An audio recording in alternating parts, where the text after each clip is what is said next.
Welcome again to another edition of my new YouTube channel.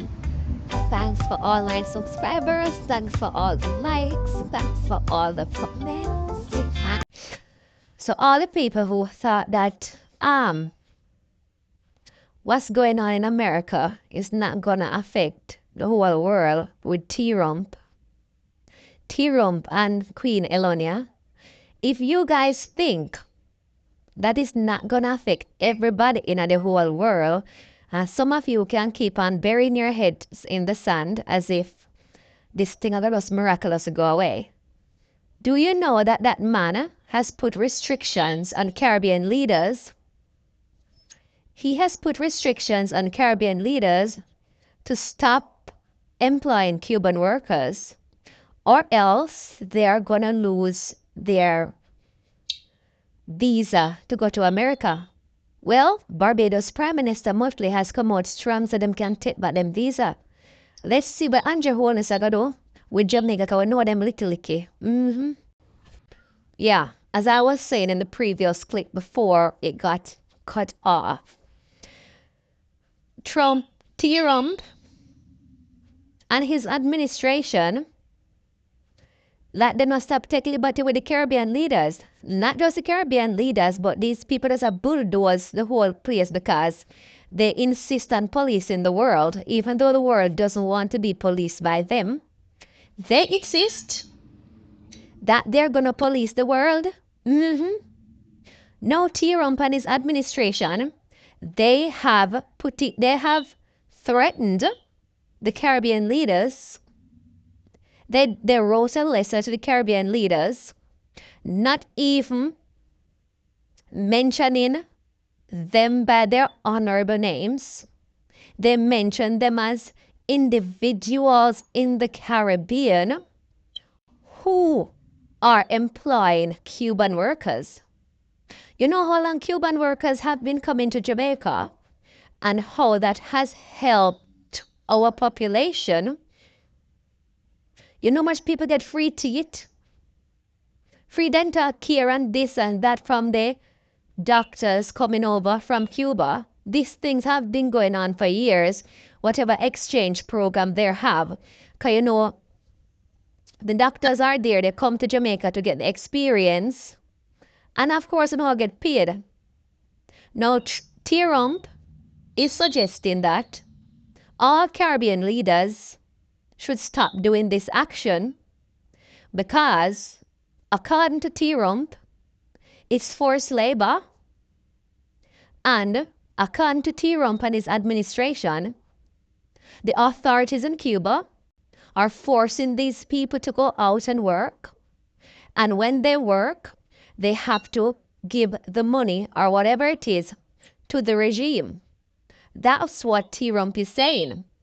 And he's saying all Caribbean leaders, he didn't even address them as leaders. He said all the individuals in the Caribbean who is doing this, I want to say slave labor or forced labor. I think he said forced labor. So he want to say we are partaking of forced labor. So tell me something now. So when the Caribbean leaders stop getting like medical assistance from Cuba through their nurses and doctors and whatever else it is, it's mostly not nurses and doctors. These people come to the Caribbean. The people of the Caribbean benefit from it. And it costs us next to nothing. The government sort out that. But it still work out for us in the Caribbean because we get high class treatment while they're on their work experience or whatever work program it is. The people benefit. Now when T-Rump come in and say, okay, we don't need to stop all of that, and if you guys don't stop it, we're gonna take away your visa and you won't be able to travel to the United States of America. So what he's saying, the leaders of the Caribbean, they will need to let their people die from whatever medical condition, because when we stop getting nurses and doctors from Cuba Whoever send them come to Jamaica? America? Can we pay American doctors and nurses? So because of T-Rump and his issue, we should allow our people in the Caribbean to die and not get help from medical doctor because this wannabe dictator has decided that the individuals in the Caribbean needs to stop this practice or else visa restrictions. Them are going to take away them visa. But knowing how a lot of some of these Caribbean leaders are, because enough of them have them property and they need to go abroad for their own medical needs and whatever it is, you think many of them gonna give it up? A lot of these people not gonna give up their American visa. They would prefer to know that the poor people them suffer and them vote to Donald Trump. But hands up to Barbados Prime Minister, that lady Motley, is it properly pronounced? I think it's Motley, Prime Minister Motley of Barbados. That woman come out and say, oh, hold on. You can take back your visa. You can take back on the visa because we're not going to let our population suffer because you have beef with Cuba. We and Cuba don't have no beef. So we're going to drag in on a thing. Oh, nurse, leave black people alone. We can get to do it one thing. Wanna deal with Ukraine and Russia and Israel and all those places. Leave the Caribbean alone like we deal with the problem. We don't just like to bully other people. I'm telling you. So they have threatened the Caribbean to restrict the government officials from having U.S. visa if they don't stop employing Cuban nurses and doctors. So they must make them population dead out. Because we can't afford to pay a nurse and doctor from America. So what is going to be the option? What's the option? All right then, tell the Cuban this and all right, we don't need it. So for what's going to happen? So we just going to sit and watch our population die and just listen say, oh, T-Rum say him and Cuba have problems. So we're not supposed to take nobody from Cuba but a lot of these leaders are going to do it. Because a lot of them are self-centered. So a lot of these leaders, them are going to just bow down and do it. I'm going to see all this thing with this foreign country. Boy, I'm telling you, I'm just so enraged, saddened, angry. Whatever adjective I can find to describe how sorrowful me feel right now, because I know a lot of them are gonna bow to T-Rump and the administration. Look what happened to Trinidad. When the administration put out that thing that they're threatening the Caribbean to not to use Cuban doctors, Trinidad and Tobago retaliate to the White House, as they should. And guess what happened? 2 days later, UK tell Trinidad and Tobago say they're gonna need visa to come in the UK. They didn't get any prior warnings. They didn't tell them. They didn't get no prior warning say visa restriction is gonna come in. Just you said no, so the next day, yep, visa restriction and Trinidad and Tobago. You understand me? As Trinidad and Tobago was one of the first islands to come out and say them now follow that shite that Trump is saying. You understand? And then, is it a coincidence that Trinidad and Tobago came out and they must stand up to the bully, but them cousin in England decide say, them our chat, Trinidad and Tobago have to start having visa to come to these countries are not all that they trick way. They tricked us to come to this space because our labor and to drain our country and to do all type of things because everything them tell about nothing no greener on the other side and life not this first world country very, very, very, very difficult. I have been to some places in America and me I tell you nowhere in Jamaica no looks like we how the place look run down and dirty and just like a lot of the facilities in America just run down. Even the airport is like, why? It want a facelift. A lot of places in America want a facelift. But then American will cuss Europe and I tell them all kind of thing. But a family problem, I mean, I get involved in a family issues. So if them and them cuss across the water, walk, argue, and walk cuss, that not have nothing to do with me. It's just that people like me, I will get drawn into it, even when we don't want nothing to do with it. Uno will draw we in it. When uno, because all you people know to do is hook off each other. You people, after World War, how much? When you realize your population was going down, you guys realize you have to come with a different strategy because all you people know to do is fight. You fight. Then you people say you know how evil you people are. Do you know how evil you are? And then you have the audacity to talk about other people. You talk about other people and how them steer, and how them malicious, and how them vindictive and love crime and all those things. Oh, God. I don't understand. God no. It's like the whole world upside down. So let's read this clip from the Glean and see what they're saying about the Cuban medical thing. It says for nearly half a century, Cuba's medical missions have been a beacon of hope, a lifeline, the forgotten and forsaken across the global south. From rural clinics in Jamaica and the Caribbean to remote villages in Africa and Latin America, Cuban doctors and nurses have brought healing, compassion, and solidarity, yet in an astonishing display of hypocrisy and imperial arrogance, Marco Rubio has dared to smear this noble effort as forced labor. Papa Jesus, what is Rubio? They say. Lord Jesus, what is this Rubio is saying?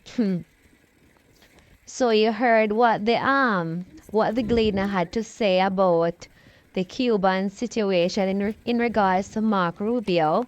In the next clip, I'm gonna insert a small clip of what Marco Rubio is saying.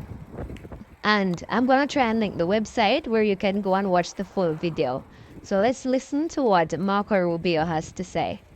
Medical assistance, we have no problem with medical assistance, we have a problem with doctors. We have a problem, and I'm not speaking about Jamaica.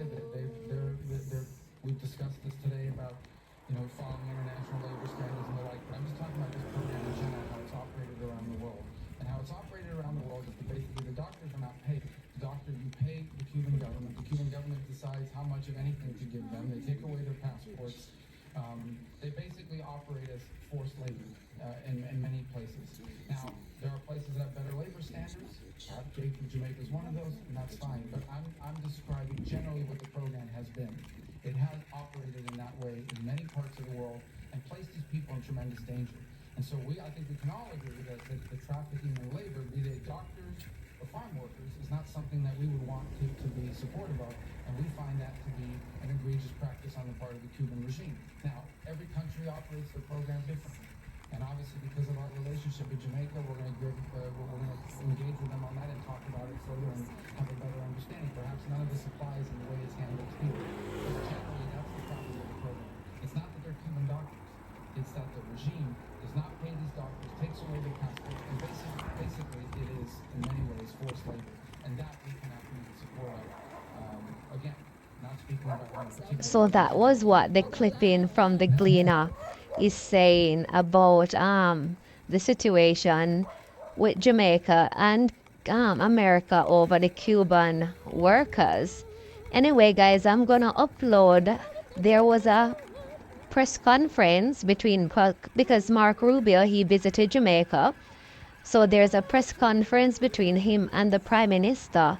So I'm gonna insert a video of a young lady posing the Cuban situation. She's posing that question to Mark Rubio. So let's hear what he has to say.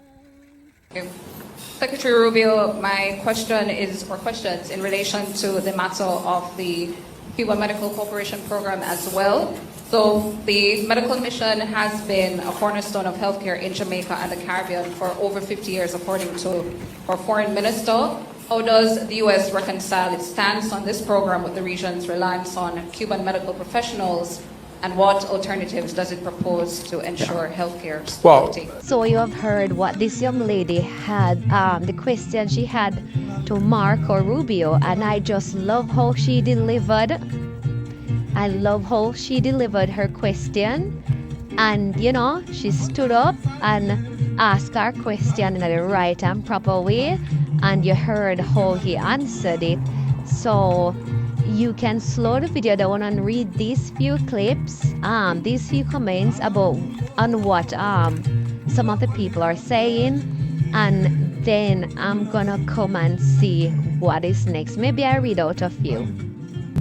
Keep its allies and still hold its head high.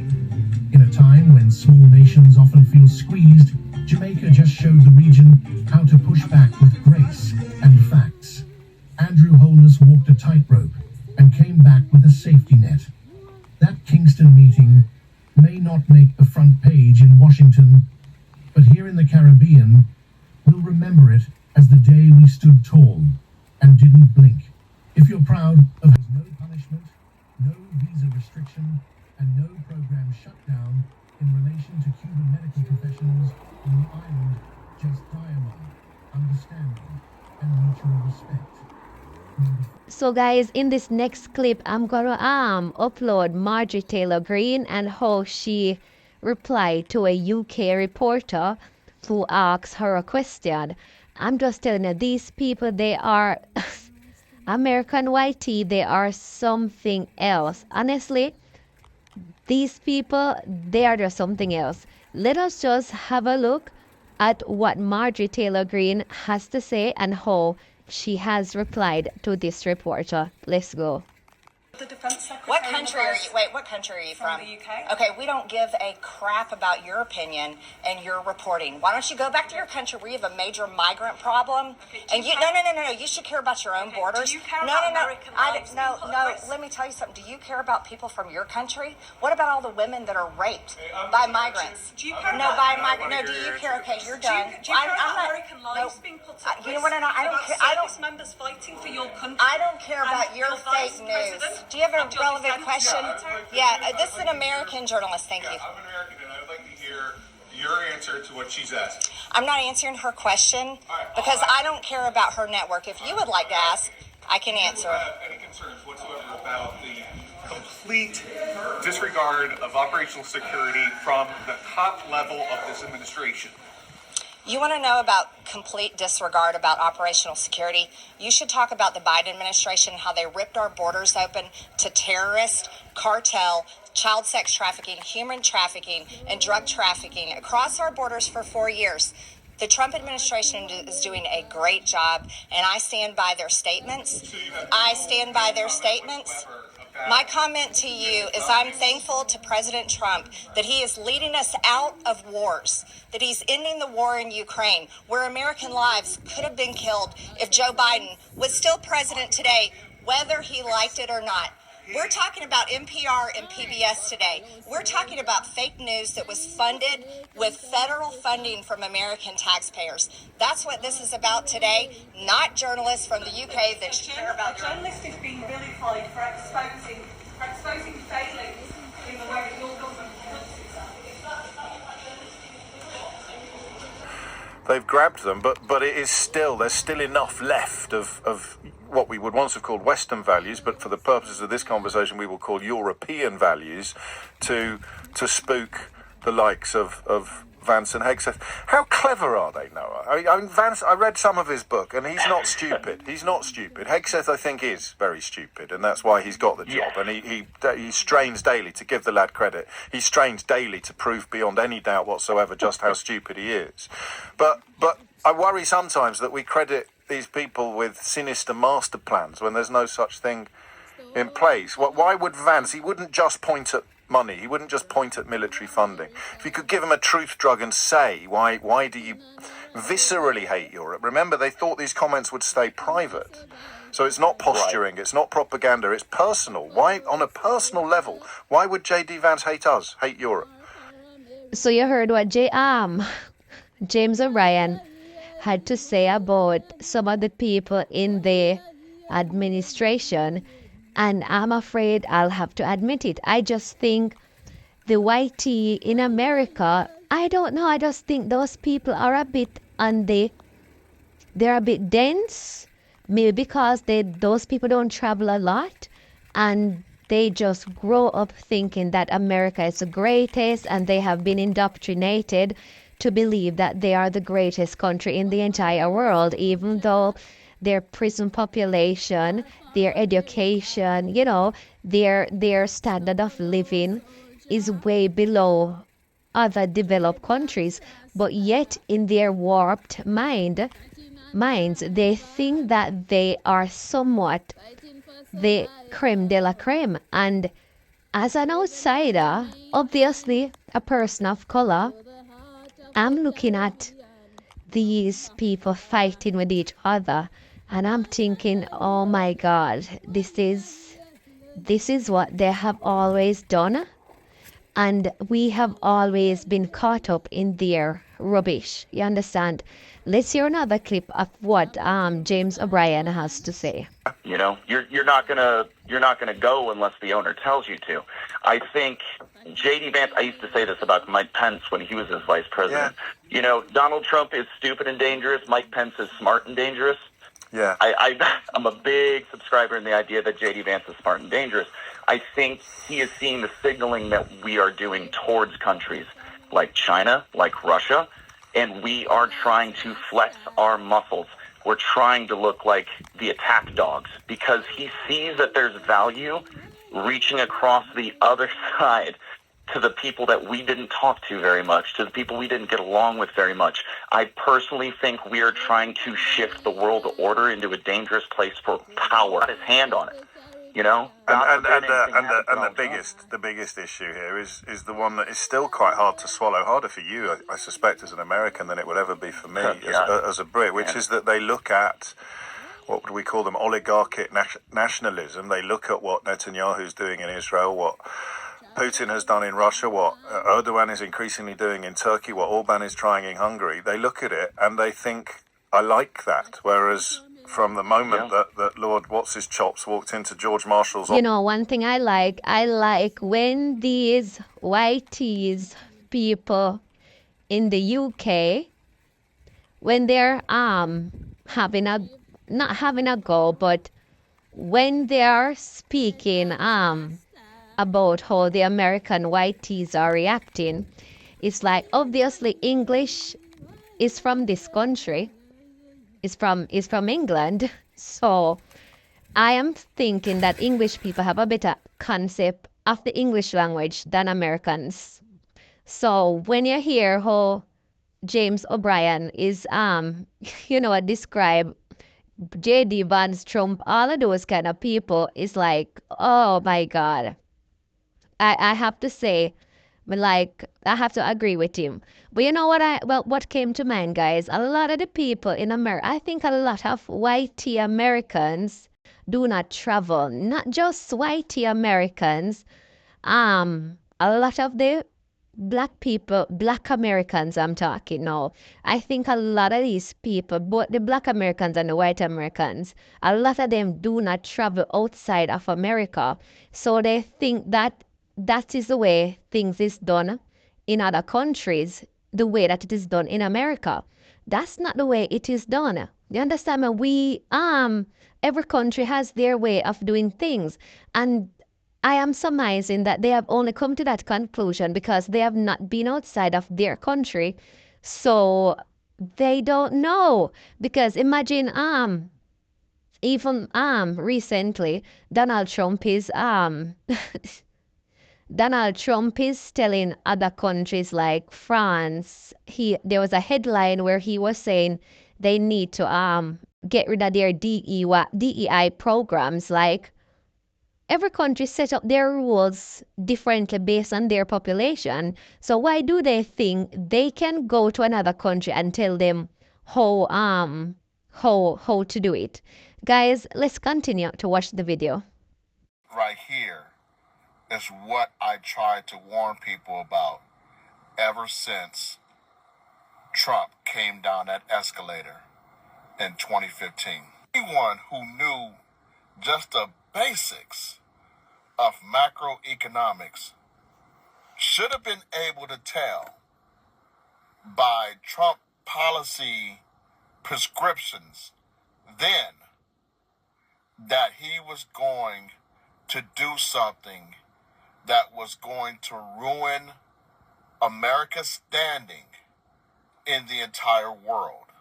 The thing that we all should be afraid of right now is the world abandoning the dollar as the world's reserve currency. And this is very much a possibility. If the world does not have faith in the stability of the United States government, if the world does not have faith in the stability of the United States currency, of the United States economic system, then those of us here in the United States, we're going to be fucked royally, and we're going to be fucked for the rest of our existence here. Right now, the United States is looking like a third world developing dictatorial shithole. Right now, Europe, Asia, and the rest of North America are trying to find ways around us so they wouldn't have to deal with us. And that should scare the shit out of all of us here in this country. We barely got through this the first time, and the handling of the global pandemic by Donald Trump was his test, and he failed it royally. But Americans don't have a long attention span, and they don't have a long memory. And they don't have an understanding of time cycles and time frames when it comes to policy. And now you have conservatives rooting for America's failure economically and somehow looking at it as a victory. Babylon is falling. And it is our anti-intellectualism that is causing our downfall. It is racism that is causing our downfall. It is a toxic social media environment that is causing our downfall. It is our two-party duopoly and our favoritism towards the rich and the corporate that is causing our downfall. It is ignoring the plight of the American middle class that is causing our downfall. It is ignoring the plight of the working poor and other poor groups that is causing our downfall. It is American xenophobia that is causing our downfall. It is our collective ability to be distracted by bullshit moral panics that is our downfall. It is our collective hubris and haughtiness and arrogance as a society that is causing our downfall. And unfortunately, this mess right here is not going to take one presidency to fix. It's going to take possibly decades, generations, if it can even be fixed at all. Anyway, I don't want to make this too long. Y'all know what to do. Y'all be peace. A lot of people won't like this, but Trump supporters are white people's problem. It is a problem that they fail to figure out within their own community, and now we all have to deal with them. Because one thing that we can clearly see is that a lot of them don't actually care about educating one another. People say that they're anti-racist, and people come on TikTok and social media trying to pander to the Black community, how much they know about our suffering, while failing to impart this knowledge on their family members, on their friends. And the crazy thing, too, is a lot of them use Trump supporters simply as a means to feel better about themselves. When, if we're going to be completely honest, the great majority of them, if we're going to talk about Democrats and people who, for some reason, still believe in the Democratic Party, the great majority are not involved just as much as they're not. In fact, I would say Trump supporters are probably more involved The problem is that white Americans do not have allegiance to one another. They don't actually have real allegiance to making the U.S. an overall better country for everyone. What the great majority of y'all care about is having a country that is good for you. Having a country where you will be okay. And this is the overwhelming problem. And so all of this work that has to be done with Trump supporters and deprogramming these people and educating them, it won't be done by black people. Like, you guys genuinely want black people to go into this hostile and ignorant space of people who know nothing about history, who are okay Sieg Heiling? Y'all have work to do in your own communities, but you're not doing it. Because at the end of the day, a lot of you only care about ego and feeling better. Y'all, I really cannot even make it to 9 a.m. on a Monday morning without having to post about this current administration. Are you kidding me? Removing Harriet Tubman from National Parks webpage about the Underground Railroad. We're removing Harriet Tubman. You've got to be kidding me. How dare you? How dare this administration try to whitewash our history and whitewash this American hero? Harriet Tubman is an American hero, and she helped save this country from the vicious, horrific atrocities of slavery. I don't understand how this current administration can try to pretend like slavery didn't happen in this country, like the civil rights movement didn't happen in this country. Maybe it's because they don't believe that there should be equal rights in this country. That maybe for the straight white males in this country, you're good, but everybody else gets erased. This is ridiculous. And I am so speechless at this point. It's just horrific. So, guys, we all see what is taking place in America. And since the new president has taken office, since Donald Trump has taken office, you have seen that he's just railroading everything. Like, why would you try to remove achievements from certain set of people from your community, from your country? Why aren't those people's achievement valued? Why shouldn't they be celebrated? Like, Trump is like, why would he be doing that? Like, does he think that the America can really go back to what he's saying, the 1880s, 1890s? Like, what is he talking about? The only way America is going to go back to that is unless they come back in with slavery. And, that's exactly the step that Trump is going, because he's removing any black person that holds any high position in the American system and removing, like, I don't understand. I'm still trying to get my head around it, and people will come with all sorts of excuses because now people are all talking about DEI hires. It's like that's a slam for like black people. They just feel like those people get those positions just because they are from the minority group. So I'm gonna read a bit of what Jasmine Crockett, I think that's her name, what she has to say, and we'll continue. And it says, now he wants to he wants to remove slavery from the National Museum of America, of American History and Culture. This isn't just about a museum. This is about erasing the pain, struggle, and resilience of our people. You can't whitewash the truth because it makes you uncomfortable. Exactly. So this was the tweet that Jasmine was responding to with her reply about the slavery museum and the artifacts and all the things that Donald Trump is currently doing. But guys, we are in for a rough 4 years. The world is changing. The world as we know it is changing. And everyone is gonna be affected. It doesn't matter whether you're in America, whether you're in the first world country, whether you're in the Caribbean, whether you're in the third world countries such as Africa or wherever you are, everywhere, everyone is gonna be affected. Anyway, guys, thanks for watching, and remember to like, share, and subscribe, and come back for more.